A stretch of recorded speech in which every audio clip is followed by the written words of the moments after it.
여러분들이 잘 아시는 것처럼 우리 예수님께서는 하늘의 진리를 가르치실 때 이야기라고 하는 형식을 통해서 우리들에게 귀한 진리를 가르쳐 주셨습니다. 예수님이 어떤 강의를 하신 것도 아니고 학문적인 논문을 쓰셔서 천국에 대한 이야기를 하신 것이 아니고 하나님에 대한 신학적인 논쟁을 하신 것이 아니고 예수님께서는 언제나 이야기를 가지고 누구든지 알아들을 수 있도록 누구든지 쉽게 이해할 수 있도록 우리들에게 하나님에 대해서 천국에 대해서 이야기를 해주셨습니다. 이야기가 가지고 있는 놀라운 힘이 있지요. 이야기라고 하는 그 커뮤니케이션의 방법을 통해서 그 이야기가 얼마나 우리들에게 쉽게 전달될 수 있는지 그것을 우리는 어릴 때 우리가 어렸을 때 할머니로부터 할아버지로부터 들었던 그 이야기들이 여전히 우리의 마음속에 깊이 남아있는 것을 보면 우리가 확인할 수 있다고 생각을 합니다. 그런데 이야기라고 하는 그 스토리텔링이라고 하는 이 방법이 왜 그렇게 강한 전달력을 가지고 있을까? 어떤 진리를 깨닫게 하는데 왜 그렇게 효과적일까 하는 것을 생각해 보면 대개 우리는 두 가지를 생각할 수가 있습니다. 이야기 속에는 캐릭터가 있습니다. 등장인물. 그 이야기 속에 등장하는 그 등장인물들을 우리가 바라보면서 그 등장인물들과 나를 비교해 보기도 하고 어떤 경우에는 감정이입이 돼서 바로 그 사람의 상황과 그 사람이 느끼는 감정과 이런 것들을 내가 그대로 느낄 수 있는 그런 매개체가 되어주는 것이 등장인물이라고 할 수 있습니다. 그래서 우리가 드라마를 보다가도 그 드라마 속에 어떤 인물과 내가 딱 이렇게 감정이입이 되면 그때부터는 완전히 빨려 들어가서 그 드라마의 그 이야기의 세계 속으로 들어가게 되는 것이죠. 또 다른 하나의 그 이야기가 가지고 있는 힘은 그 줄거리라고 하는 것입니다. 우리 플롯이라고 하는데 그 줄거리를 통해서 기승전결 또는 어떤 형식이든지 우리는 그 이야기가 우리를 끌고 들어가는 그 줄거리 속에서 그 줄거리를 따라가다 보면 어느새 그 이야기의 세계 속으로 들어가 있는 우리를 발견하게 됩니다. 그리고 그 이야기의 세계 속에서 우리는 우리의 일상에서 경험하지 못하는 전혀 다른 세계를 경험하게 되고 그 이야기가 끝났을 때는 새로운 생각과 새로운 시각을 가지고 우리의 삶의 현장으로 돌아오게 만드는 그런 효과가 있다는 것을 보게 됩니다. 그런 의미에서 예수님은 언제나 정말 탁월한 스토리텔러였고 그 이야기 속에서 우리로 새로운 세상을 지금 이 세상과 다른 하나님의 나라를 경험하게 해주는 그런 탁월한 선생님이셨다는 것을 알 수가 있습니다.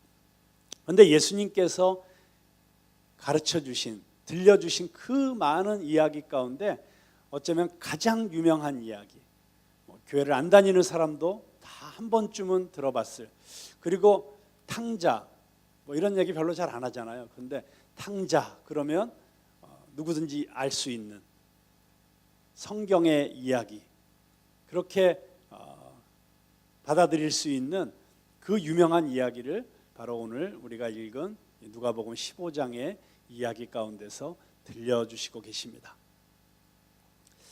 자, 오늘은 우리 이 이야기 속에 등장하는 사람들에 대해서 먼저 좀 함께 살펴보려고 합니다.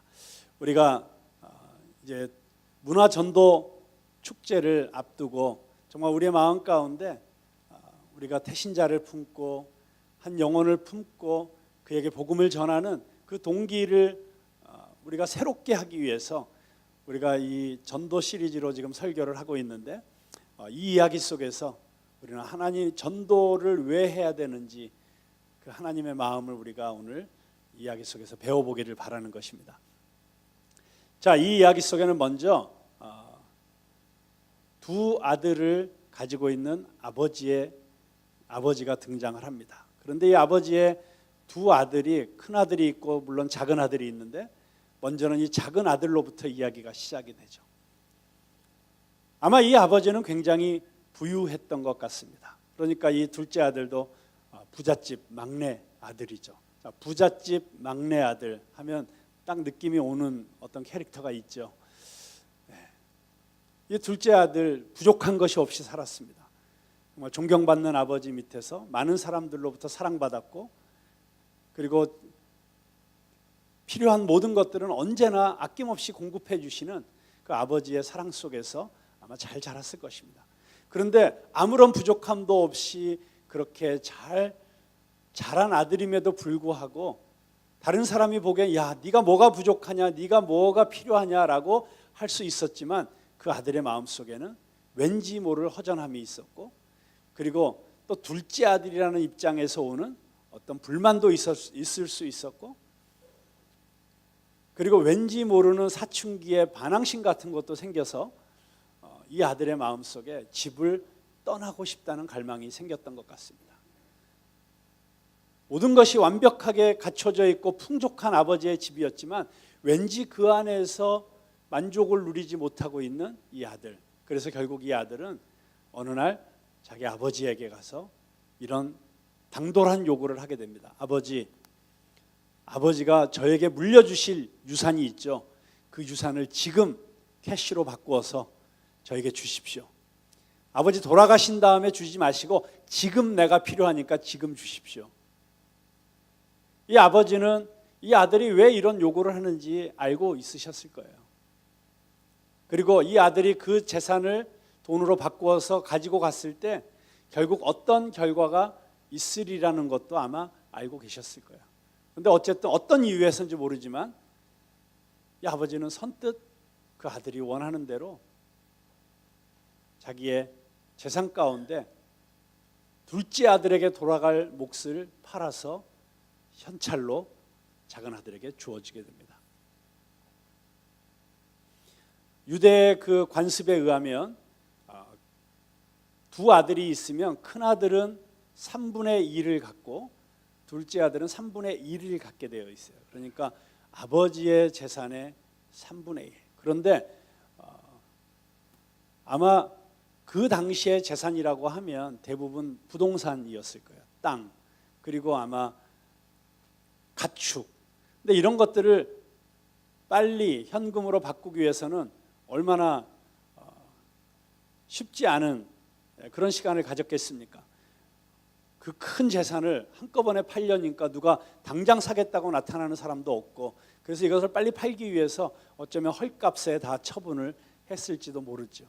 그렇게 해서 이 아들에게 큰 돈이 주어졌습니다.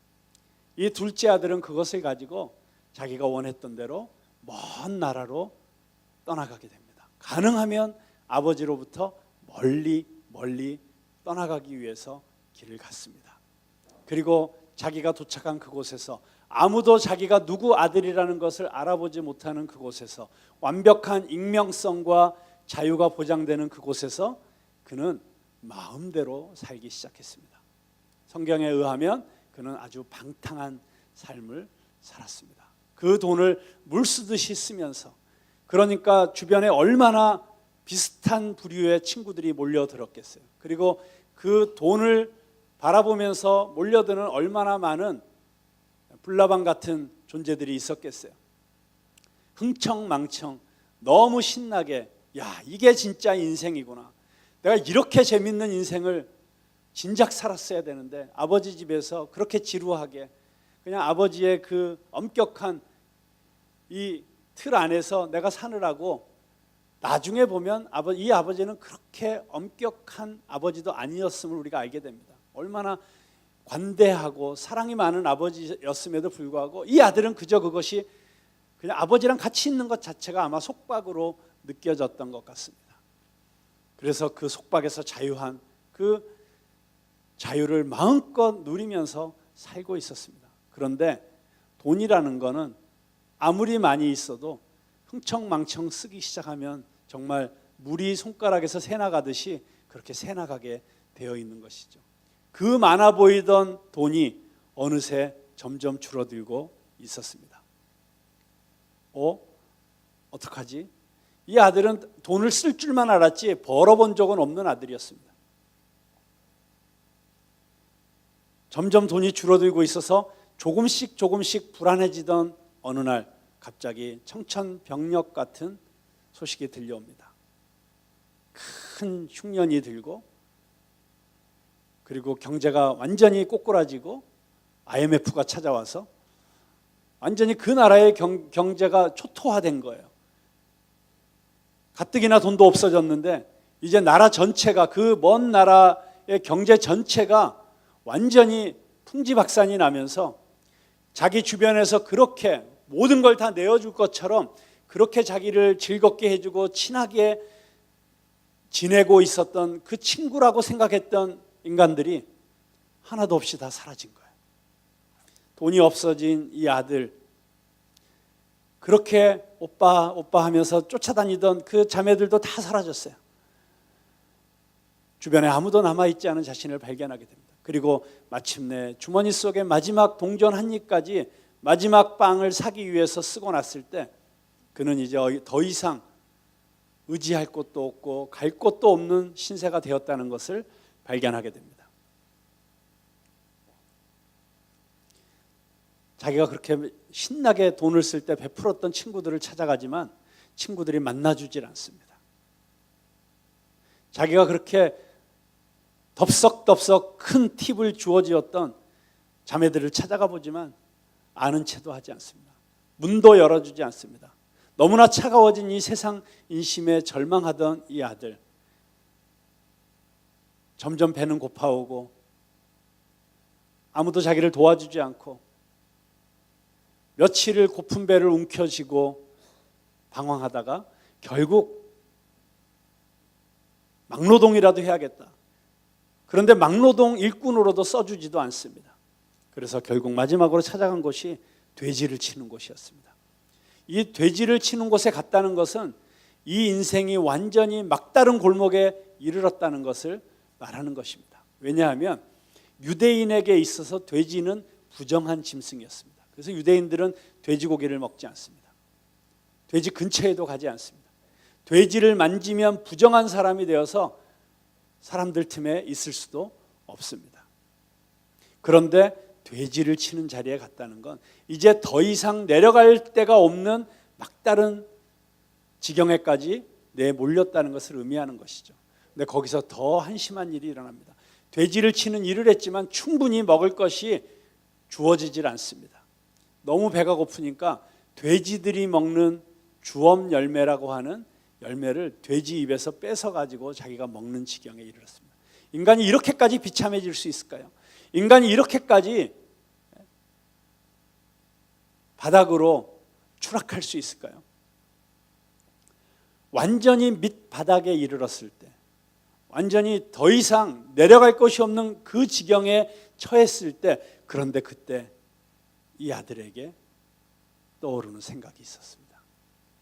그것은 너무나도 풍요로웠고 너무나도 모든 것이 풍족했던 아버지의 집이었습니다.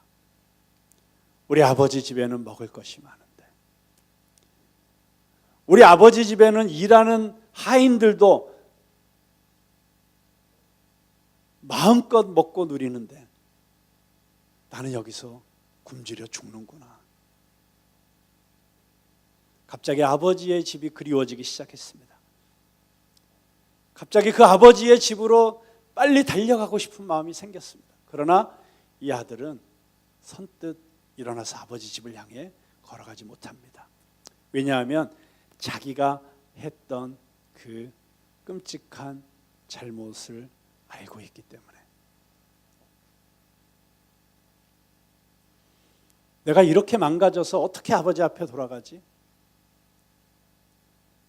내가 아버지 가슴에 대못을 받고 왔는데 내가 어떻게 무슨 염치로 아버지 앞에 다시 돌아가지? 이 아들에게 남아있는 그 생각은 좌절, 고독, 비참함, 우울함, 절망.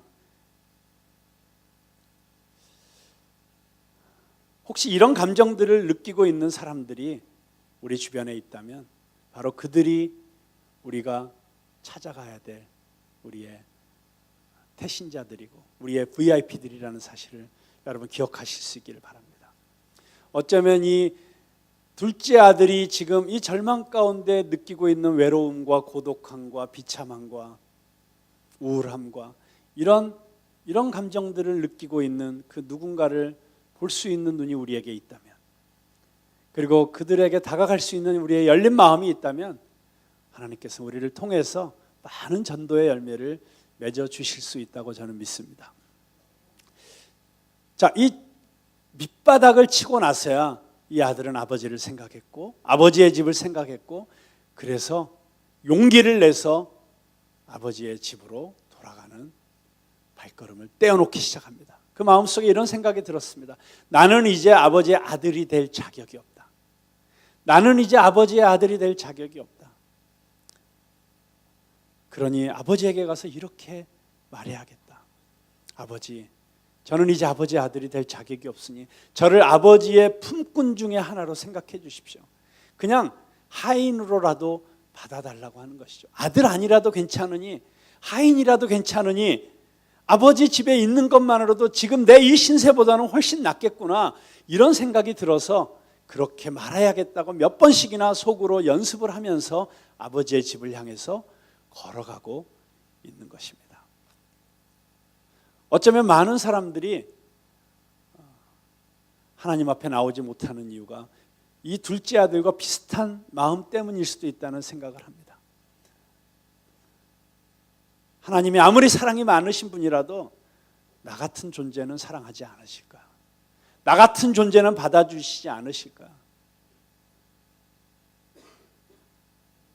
그런 마음으로 하나님 앞에 나오지 못하고 있는 그 영혼들을 우리가 주님 앞으로 인도해야 될 줄로 믿습니다. 자, 이 아들의 일생에 제일 잘한 일이 있다면 바로 그 비참한 상황 속에서 아버지의 집을 발견하고 부끄러웠지만 힘들었지만 그 아버지의 집을 향해서 걸어가기 시작한 것입니다. 근데 이 아들이 집을 향해서 걸어오다가 이제 저 멀리 아버지의 집이 있는 마을이 보이기 시작할 때, 그런데 그 동구 밖에 누군가가 한 사람이 서 있는 것이 보입니다. 누구였을까요? 네, 아버지였죠. 자, 이제 아버지의 이야기를 좀 해보겠습니다. 이 아버지는 참 특이하신 분이세요. 이 아버지는 경험이 많은 사업가였던 것 같습니다. 그리고 굉장히 지위가 높으신 분이었죠. 많은 사람들로부터 존경을 받을 만큼 지혜로운 어른이시기도 했습니다.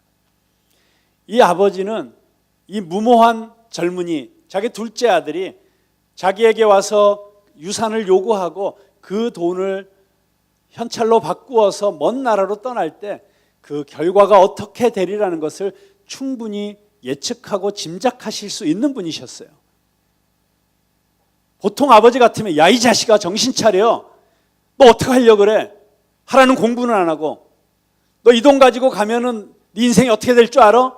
야단을 치고 매를 때려서라도 집안에 붙잡아 놓으려고 하는 것이 일반적인 아버지였을 텐데, 근데 이 아버지는 아들에게 돈을 주십니다. 왜 그러셨을까? 어쩌면 억지로 이 아들을 집안에 붙잡아 놓아서 그 아들이 마음은 집 밖에 있는 내 몸만 집안에 있는 그런 아들이 되기를 원치 않아서 이 아들에게 그 아들의 자유의지를 존중하고 그 아들이 어떤 경험이라도 해볼 수 있도록 그렇게 열어주시는 그런 아주 열린 아버지였을까? 여러 가지 생각을 하게 됩니다.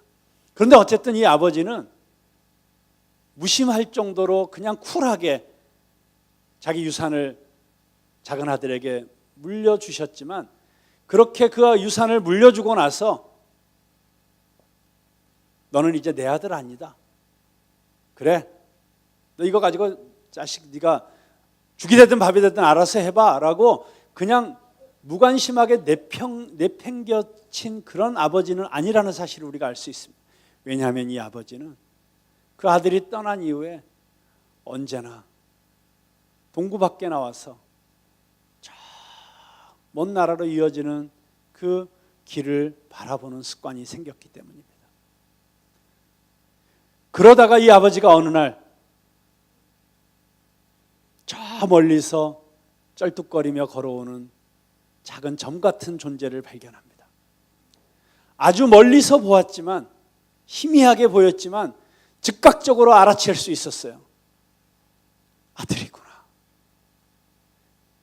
가까이 다가올수록 그 초라한 행색 속에서 이 아들이 어떤 상황이 되어서 돌아오는지를 이 아버지는 충분히 알 수 있었습니다. 완전히 쫄딱 망해서 돌아오는 자기의 둘째 아들. 그 아들을 향해서 이 아버지는 달려가기 시작합니다. 그리고 그 아들을 끌어안습니다. 이 둘째 아들이 마음속으로 몇 번이고 연습했던 이야기를 하기 시작합니다. 아버지, 저를 용서해 주세요. 저는 아버지의 아들이라고 불릴 자격이 이제 없습니다. 저를 아버지의 품꾼 중에 하나로 써주세요. 이 이야기를 하고 있는데 아버지가 그 아들의 입을 가로막습니다. 무슨 소리냐? 너는 죽었다가 살아난 내 아들이다.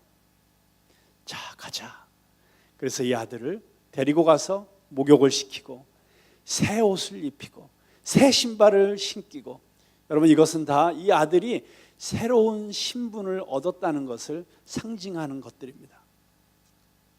새 가락지를 끼워주고 아들로서의 정통성을 다시 인정해주고, 그리고 이 아들에게 아들을 위해서 송아지를 잡아서 잔치를 벌이기 시작합니다. 여러분, 근데 이 아버지에 대한 얘기를 지금도 요르단에 가면 깊은 산 속에 2000년 전 예수님이 살았던 당시의 문화와 풍습을 그대로 유지하면서 살아가고 있는 그런 부족이 있다고 합니다. 선교사가 가서 그 부족들에게 복음을 전하면서 이 이야기를 들려줬을 때 그 사람들이 이해를 못했다고 하는 거예요. 야, 그건 있을 수가 없는 일인데 어떻게 그런 일이 있을까? 왜냐하면 두 가지 점에서 정말 이건 이해가 안 되는 일이라고 이야기를 했다고 합니다. 첫째는 아버지가 살아계실 때 유산을 미리 달라고 하는 것은 아버지가 지금 죽었으면 좋겠어요라고 말하는 것과 똑같은 얘기라는 것입니다. 그 유산을 먼저 받는 것을 통해서 아버지에게 어떤 의미에서 마음의 사형 선고를 내리는 것이죠. 아버지 빨리 죽으세요 라고 저주를 퍼붓는 것과 똑같은 행위가 유산을 미리 달라고 하는 행위였다는 것입니다. 그러니까 이 아들은 정말 용서받을 수 없는, 이런 아들은 절대로 용서할 수 없는 그런 아들이라는 것입니다. 그 두 번째로, 자기들 문화에서는 점잖은 어른들은 절대로 사람들이 보는 앞에서 달리지 않는다고 하는 것입니다. 우리나라도 왜 조선시대의 양반들 절대 안 달렸잖아요. 뒷짐지고 천천히 어슬렁거리면서 걸어야 했지, 사람들 앞에서 뛰는 건 아주 촐랑거리는 모습이었고, 그리고 채신머리 없는 짓이었습니다. 그런데 유대 그 사회에서도 마찬가지였습니다. 점잖은 어른들 절대로 사람들 앞에서 달리지 않습니다. 그런데 이 용서받을 수 없는 이 둘째 아들, 이 끔찍한 아들, 아버지 빨리 죽으세요 이런 말과 똑같은 그런 유산을 먼저 물려받아서, 게다가 그걸 가지고 가서 잘된 것도 아니고 완전히 놀고 먹고 탕진해버리고 완전히 집안망신을 시키고 돌아오는 이 아들을 위해서 이 아버지가 달려갔다고 하는 사실, 그게 이해가 안 된다는 거예요. 여러분, 이 아버지가 달려간 이유가 무엇이었을까? 왜 달려갔을까? 물론 그 아들을 빨리 끌어안고 싶어서 달려가셨을 수도 있지만 왠지 뭔가 다른 이유가 있을 것 같아요. 그래서 이렇게 여러 해설들을 찾아보니까 아주 중요한 키를 발견했어요. 이 아버지가 달려간 이유, 그 당시에 그 유대 문화에서는 아주 특별한 풍습이 있었다고 합니다. 여러분, 이스라엘, 이 유대 문화도 우리나라의 옛날 모습처럼 공동체가 너무나 중요했고, 그 공동체 안에서는 이 명예라고 하는 것이 그 무엇보다도 소중한 가치였죠. 집안의 명예, 집안의 얼굴에 먹칠을 한 인간, 이런 얘기 많이 하지 않습니까?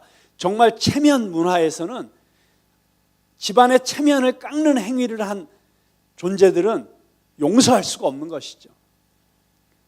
그것은 집안에서뿐만이 아니라 마을에서도 마찬가지였습니다. 우리 마을에 수치를 가져온 인간, 우리 동네 사람들에게 아주 부끄러운 짓을 한 이런 인간들, 마을에서 쫓아내는 것이죠. 바로 유대에 그런 풍습이 있었습니다. 그게 바로 케자자라고 하는 세레모니였습니다.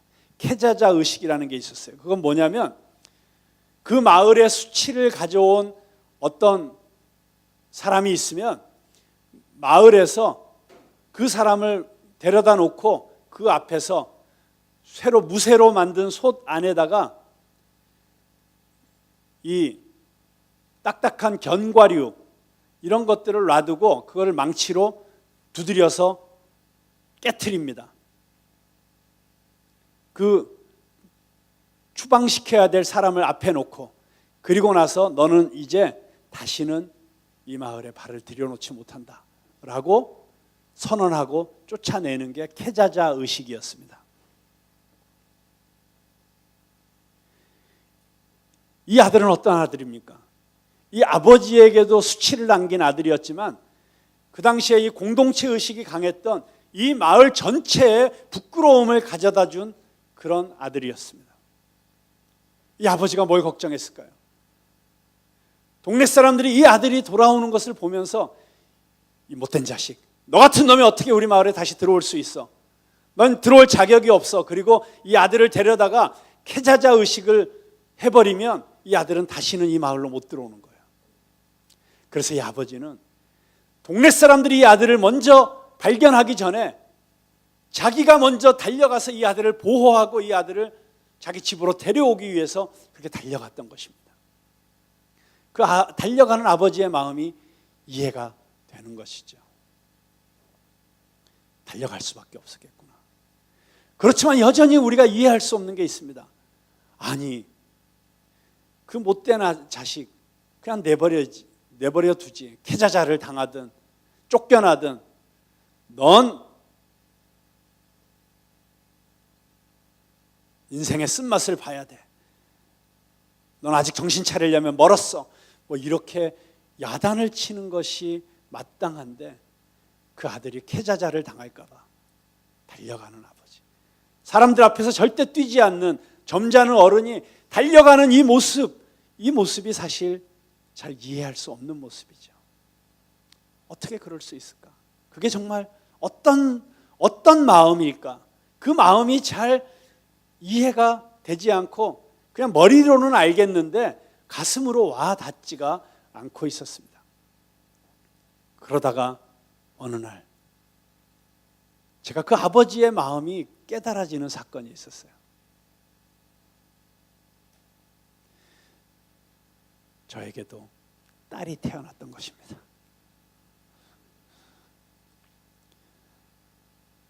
저희 딸이 태어날 때 저희 장인어른께서 갓 태어난 우리 딸아이를 보시고 놀라시면서 이런 말씀을 하셨어요. 야, 곽서방이 나왔는데 왜 강호동이 나왔냐? 엄청난 아이가 나왔습니다. 몸무게 4.72kg. 그 신생아실에 누워 있는데 군계 일학이었어요. 아이들이 요만한 아이들이 이렇게 가다가 갑자기 이런 애가 하나 있는 거예요. 근데 그 아이 때문에 제가 그 전에 경험하지 못했던 새로운 경험들을 하기 시작했습니다. 그러면서 조금씩 아버지의 마음이라는 것이 어떤 건지를 깨달아 알기 시작했습니다. 그 아이가 처음 활짝 웃었을 때 그 느낌을 저는 지금도 잊지 못합니다. 활짝 처음으로, 늘 울다가 처음으로 저에게 미소를 보냈을 때, 한 여인이 태어나서 처음 보내는 미소를 받아본 사나이의 심정을 여러분 아시겠습니까? 그런데 이 아이가 아플 때면 정말 응급실에 데리고 가서 밤을 새워 그 침대 옆에서 기도를 하면서, 하나님, 이 아이가 이렇게 열이 39도 40도 올라서 이렇게 힘들어하는 걸 도저히 못 보겠어요. 차라리 제가 아프게 해주시고 얘는 빨리 낫게 해주세요. 그런 기도가 절로 나오는 그 마음, 그런 마음들이 쌓여가면서 이 아버지의 마음이 어떤 건지를 제가 조금씩 알아갔던 것 같습니다. 그런데 결정적인 사건이 생겼어요. 애가 아직 유치원 다니고 있을 때 제가 쓰고 있던 신용카드 회사에서 전화가 왔어요. 우리 VIP 고객들에게 무료로 영화를 보여주는 그런 이벤트가 있다는 거예요. 그래서 보러 오겠냐 그래서 보러 가겠다고 했더니 저 말고 3명까지 더 데려올 수가 있다고. 4명 티켓 4장을 준비해 주겠다는 거예요. 그래서 저기 고속버스 터미널에 있는 메가박스 영화관, 거기에 영화를 몇 월 며칠 몇 시까지 오라고 해서 이제 제가 가려고 했는데 같이 갈 사람이 없는 거예요. 그래서 이제 제가 제 딸아이를 데리고 가기로 했습니다. 그런데 마침 그래서 이제 2장이 비어 있었죠. 그런데 마침 이 자리에 계시는 우리 신정희 집사님이 상해에 계실 때인데 전화가 온 거예요. 저 한국에 와 있어요. 한번 뵙고 싶어요. 그래서 집사님 너무 잘 됐네요. 오늘 저 영화 보러 가는데 같이 가실까요? 그랬더니 가시겠다는 거예요. 그래서 셋이서 영화를 보러 가게 되었어요. 그래서 가가지고 그 카드 회사 데스크에 가서 티켓 3장을 받아가지고 그래가지고 극장으로 들어갔습니다. 그런데 들어갔더니 맨 앞에서 2번째 줄인 거예요. 야, 여기서 영화 보면 머리 어지럽겠는데 싶은 생각이 들어가지고 영화 이 자리를 좀 뒷자리로 좀 옮겨달라고 한번 얘기를 해봐야겠다, 이런 마음이 들었어요. 그래서 제가 집사님한테, 집사님 여기 잠깐만 계세요. 제가 밖에 나가서 자리 바꿀 수 있는지 알아보고 올게요. 근데 우리 지인이가 저한테 팝콘을 사달라고 조르는 거예요. 그래서 야, 그럼 지인이 너도 같이 가자. 그래서 가서 팝콘도 사고 그리고 티켓도 바꾸고 그러려고 이제 그 신집사님은 자리에 앉아 있고 제가 지인이만 데리고 나온 거예요. 나와가지고 이제 먼저 팝콘하고 콜라를 샀어요. 사가지고 이제 그 카드회사 데스크로 가가지고 이제 물어봤어요. 혹시 저 이게 너무 앞자리인데 뒤로 좀 바꿔줄 수 없어요? 했더니 그 사람들이 이게 처음 온 순서대로 뒤에서부터 차곡차곡 티켓을 자리를 줬기 때문에 한 자리도 비어 있지 않다는 거예요. 이게 자기들이 줄 수 있는 그냥 제일 뒷자리가 그 자리라고. 그래서 그러냐고 알았다고. 그리고 할 수 없지. 그리고 뒤돌아서는 순간 갑자기 등골이 오싹해지는 거야. 지인이 어디 갔지? 지인이가 없어진 거예요. 제가 잠깐 팝콘 가지고 데스크 왔다 갔다 하는 사이에 지인이에 대한 생각을 잠깐 잃어버리고 있었는데 그 사이에 애가 없어졌어요. 갑자기 가슴이 철렁 내려앉으면서 불안한 마음으로 막 둘러봤는데 안 보여요. 숨이 갑자기 확 차올라오면서 지인아! 라고 소리를 지르려고 했는데 말이 안 나와요. 그래서 우리 지인이가 또 먹을 거 구경하러 갔구나. 그래서 그 옆에 푸드코트로 달려갔어요. 가가지고 뭐 버거킹이니 뭐니 있는데 거기를 막 달려서 쭉 돌았는데도 없어요. 얘가 아까 오기 전에 저 인형 파는데 들어가고 싶다고 했는데 내가 안 되는, 시간 없다고 안 된다고 왔는데 거기 갔나 보다고 막 달려가가지고 인형 파는 데를 샅샅이 다녔는데 없어요. 갑자기 심장이 막 뛰기 시작하는 거예요. 큰일 났구나. 여기서 애 잃어버리면 안 되는데. 여러분, 그 고속버스 터미널 밑에 그 센트럴시티가 어떤 데입니까? 하루에 25만 명의 유동인구가 왔다 갔다 하는, 그리고 수없이 사방팔방으로 길이 나 있는 지하에, 그래서 거기서 몇 번만 이렇게 꺾으면 도저히 다시 찾아올 수 없는, 어린애가 찾아올 수 없는 그쪽으로 가게 될 거라는 생각이 들면서 막 큰일 난 거예요. 그래서 제가 집으로 전화를 했어요. 마침 집에서 제 아내가 콘서트 기획회의를 스태프들하고 하고 있었는데, 여보 거기 몇 명 있어? 그러니까 4명이서 지금 회의라고 해요. 4명 빨리 여기로 올 준비하라고. 그냥 4명을 빨리 불러다가 길목길목마다 세워놔야겠다라는 이제 생각이 막 든 거예요. 막 지나 하면서, 근데 소리가 크게 나오지도 않아요. 숨이 막 차올라가지고.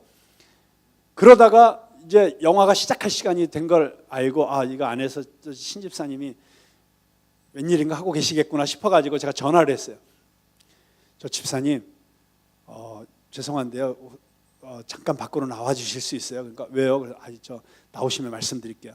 지금 급한 일이 생겼는데 지금 빨리 나오셔야 될 것 같아요. 그랬더니 집사, 네, 알았어요, 나갈게요, 그러시면서 그러시는 거예요. 근데 지인이는 어떡하죠? 옆에 있는데요. 네, 지인이 거기 있어요. 제가 알았어요. 그리고 막 달려 들어갔는데 지인이가 거기 앉아 있는 거예요. 집사님 말씀이 이렇게 앉아 있는데 지인이가 이렇게 뒤에서 오더니 이렇게 보더니 그러더니 옆에 와서 앉더래요. 그러니까 걔도 저를 잃어버리고 혼자서 극장 안으로 찾아간 거예요. 그 관이 10개나 있는데 어떻게 그 관인 줄 알고 들어갔는지, 그리고 그 맨 앞자리까지 와서 집사님 보고 안도의 한숨을 내쉬고 앉았다는 거예요. 와, 진짜 정말 저 죽었다 살아났어요. 그런데 제가 지금도 잊지 못하는 그 모습이 있어요. 그게 뭐냐면, 제가 지인이를 잃어버렸다고 생각한 바로 그 순간 제 머릿속에 순간적으로 딱 떠오른 그림이 하나 있었어요. 그게 뭐였냐면, 제가 서울역 앞에서 전단지 나눠주고 있는 그림이 딱 떠오른 거예요. 아이를 찾습니다. 그리고 그 순간에 저 마음이 어땠냐면, 지인이를 다시 찾기 전까지는 이제 나는 아무것도 못한다. 목회도 끝났다. 뭐 와이프 콘서트고 뭐고 아무것도 없다. 지인이를 찾기까지는 이제 나는 내 인생은 없는 거구나. 그 마음이 딱 들더라고요. 그리고 그때 제가 깨달은 거예요. 이게 하나님 아버지의 마음이었구나. 집 나간 아들이 다시 돌아오기 전까지는 쉬지 못하시는, 맛있는 걸 먹어도 그 맛을 못 느끼는 그 아버지의 마음이 바로 이런 거였구나 하는 거를 제가 깨닫게 되었어요.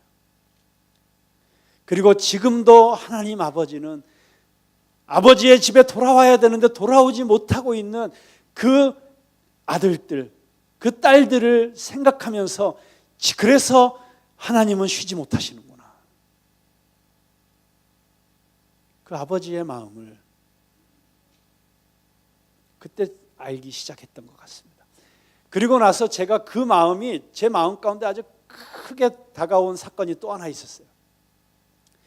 그 아버지의 마음이 어떤 마음인지는 우리 딸을 잃어버린 사건을 통해서 알게 되었는데, 그게 제 마음 가운데 완전히 저의 잃어버린 영혼들을 찾는 것이 저의 사명이 된 사건이 있었어요.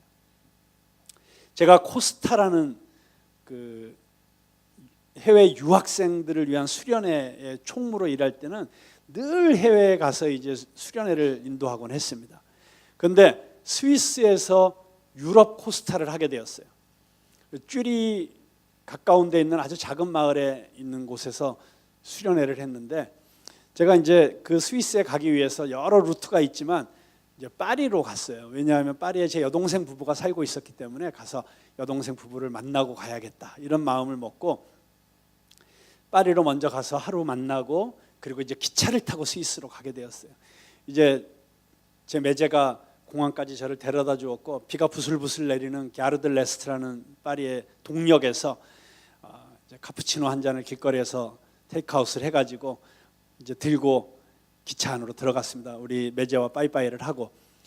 근데 이제 밤기차였기 때문에 침대 칸을 샀어요. 침대 2등 열차였는데 2등 열차는 침대가 한 칸 안에 6개가 있습니다. 그래서 문을 딱 열고 들어갔더니 한 가족이 거기 있는데 한국인 가족이었어요. 엄마가 애 셋을 데리고 거기 있더라고요.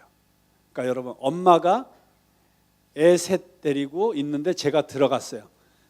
그래서 문을 닫고 가만히 앉아 있으니까 애매한 분위기인 거예요.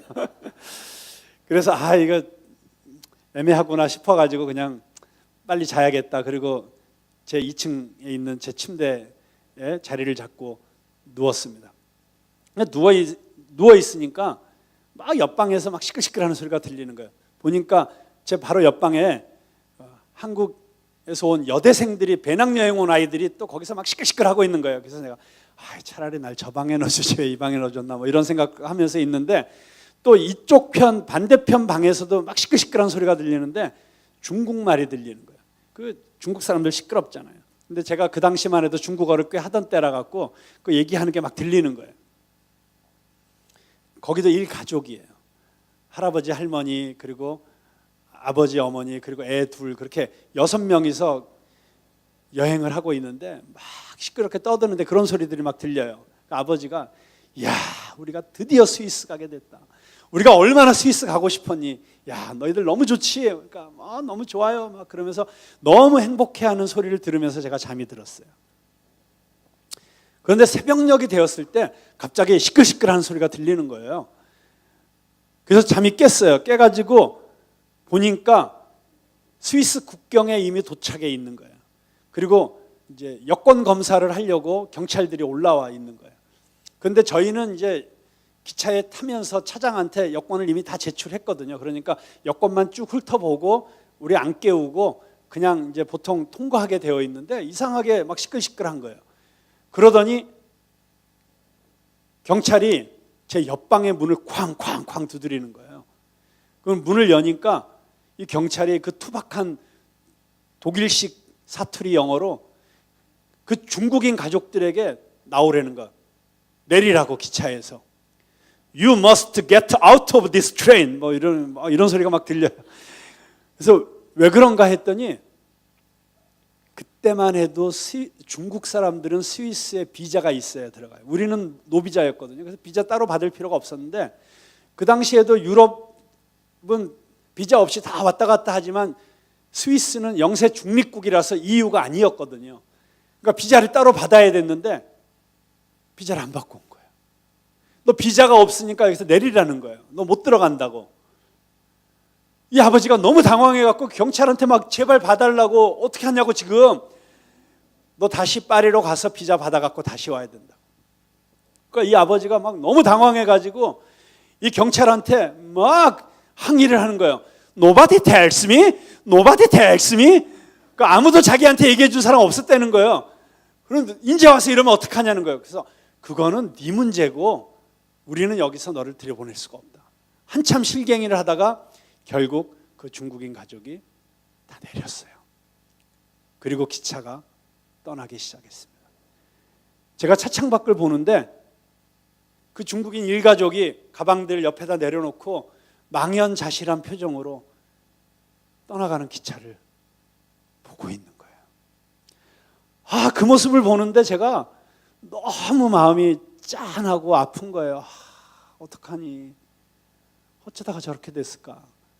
너무 마음이 아픈 채로 다시 누워서 눈을 감았는데 저는 그때 분명히 저의 상상력이 풍부한 탓도 있지만 성령님께서 저의 마음 가운데 역사하셔서 그 그림을 보여주셨다고 믿습니다. 제가 이렇게 누워있는데 갑자기 제 머릿속에 이런 그림이 막 보이는 거예요. 천국이에요. 천국의 문 앞에 여러 나라와 여러 인종에서 온 수많은 사람들이 모여가지고 너무너무 기뻐하면서 잔치를 벌이고 있는 거예요. 그런데 그때 저 밑에서 기차가 하나 올라오고 있었어요. 나는 구원열차 올라타고서 하늘나라 갑니다 뿡뿡, 뭐 이런 배경음악도 들리는 것 같았어요. 기차가 쫙 올라오더니 천국 문 앞에 딱 섰어요. 거기서 수많은 사람들이 내리는 거예요. 베드로가 그 문 앞에서 한 사람씩 들여보내고 있었어요. 그런데 갑자기 그 앞에서 시끄러운 소리가 들리는 거예요. 그러더니 Nobody tells me, nobody tells me, 이런 소리가 들리는 거예요. 보니까 중국 사람들 같아.